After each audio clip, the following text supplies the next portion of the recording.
My name is Gil Gilad. I'm a psychotherapist and organizational consultant from Israel. And I realize I'm standing between you and lunch. So I'll do my best to be brief and hopefully useful. Before I begin, I'd like to add in a personal note. This presentation is personally meaningful for me because about 60 years ago, my mother, Mrs. Hannah Gilad, and her close friend and colleague, David Meroz, taught here in Kenya social work in the Israel-Kenya School for Social Work in Machakos. So presenting here in a conference for social workers in Kenya is kind of closing a circle for me.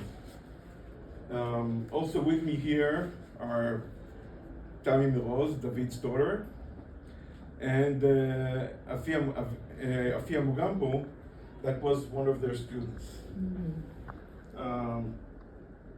Okay, so thank you all for allowing me this personal acknowledgement. Now we can get back to work. What I would like to share is a practice-based exploration, the use of role analysis, methodology based in the world of organizational consulting, and in group therapy for men in domestic violence prevention services in Israel. We implemented this process with two groups.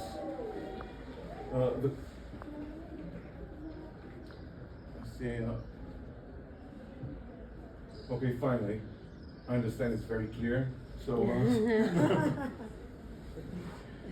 apologies for that. So the question we asked ourselves is quite simple. Can a method designed to explore role, authority, conscious and unconscious dynamics in organizations help men in group therapy understand their patterns in the family and in intimate relationships? And if it can, are there any risks for the group or for the participants as individuals? Role analysis, much better. Role analysis is rooted in the system psychodynamic tradition, also known to some as Tavistock tradition. It uses projective techniques to explore the interaction between a person, the role he or she takes, and the surrounding system, while paying attention both to conscious and unconscious material. In a nutshell, you could say that role analysis suggests that the way we behave and perform in the roles we take in the present is highly influenced by earlier roles we have occupied throughout life, especially roles formed within the family of origin and early social environments, kindergarten, school, neighborhood.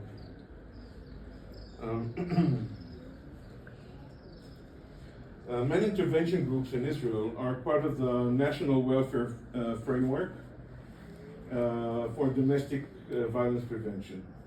Group work is one of the main intervention modalities, usually combining psychoeducational tools, cognitive behavioral tools, and a psychodynamic perspective. A bit about the intervention itself.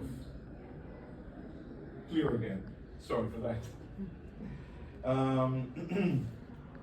At the first meeting, each participant prepared 4 pieces of material. An intuitive drawing titled Me and My Family, a second drawing titled Me and Intimate Relationships, an episodic early childhood memory, and a current dilemma or significant life event. In the following meetings, We worked with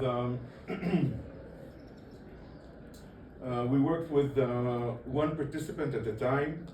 We began with free associations to the drawings, then listened to the childhood memory and the current dilemma, and only later on moved towards interpretation. And the aim was to connect the drawings, the early memory, to the present difficulty into one meaningful, hopefully a better understood picture. I will present a short clinical vignette to illustrate how role analysis actually worked in the group process. So one participant, we'll call him Ronnie, of course an alias, in his 40s, 2 kids, recently divorced. So we can see in his first drawing, me and my family, Ronnie presents the heart in the center, but the loving figures are, excuse me, appear fragmented and incomplete.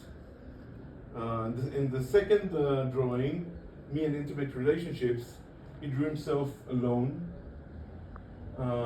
with no feet, one palm missing, and on the other hand, a closed fist. In his early childhood memory,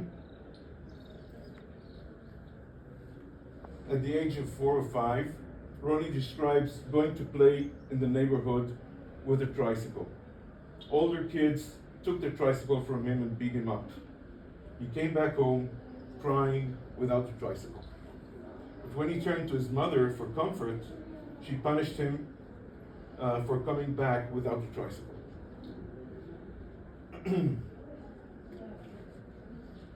In his current dilemma, seemed at first to be about overload. Too many work tasks, not enough time for personal matters, and very little energy for family responsibilities. The group noticed that both the drawing and the childhood memory seemed to speak about loneliness, disappointment in figures who were supposed to love and protect him, but they also thought that the current issue was actually about the same thing, and not about time management or overload and work. The group reflected back to Ronnie that what he's actually struggling with was loneliness and depression. The feedback allowed Ronnie to be in touch with his depression in a more direct way. It also allowed the group members who deeply cared for him to offer their support. I think it's quite a powerful example of how role analysis can work in groups. The group's free associations and interpretation of the projected material revealed kind of unconscious hints that were hidden there and connected them to Ronnie's present difficulty. This helped create a more coherent and understandable picture of what he's really coping with. And the friendships and the cohesion of the group allowed Ronnie and the group contain the pain that came with this revelation.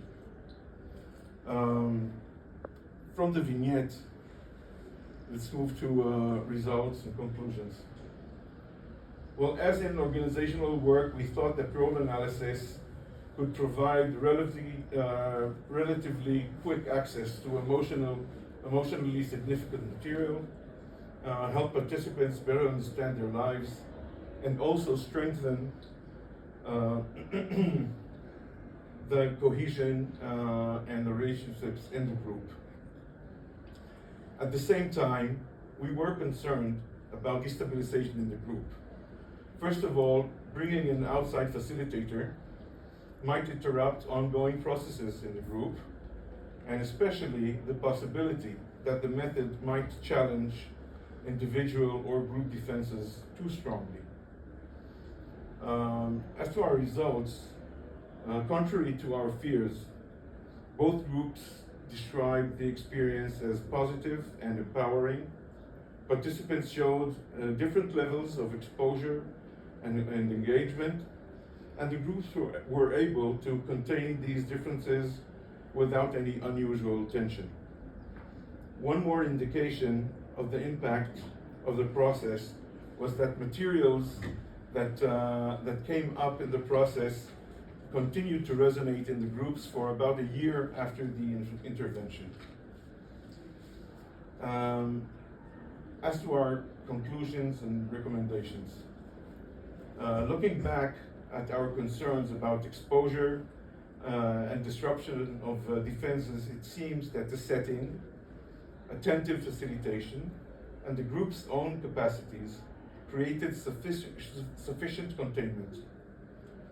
Second thing is that although it was a preliminary and quite a specific experience, we do think that role analysis may be useful methodology for group therapy, also with other groups coping with complex life experiences. My main recommendation is to use this methodology carefully, preferably in groups that already have some intimacy, cohesion, and the capacity of reflection, or in Beyond's terms, closer to a work group state. In such setting, structure, appropriately handled encounter with discomfort can become a source for learning and growth while mitigating the risk of destabilization. Thank you. And I'll be glad to take questions. Do I have time for questions?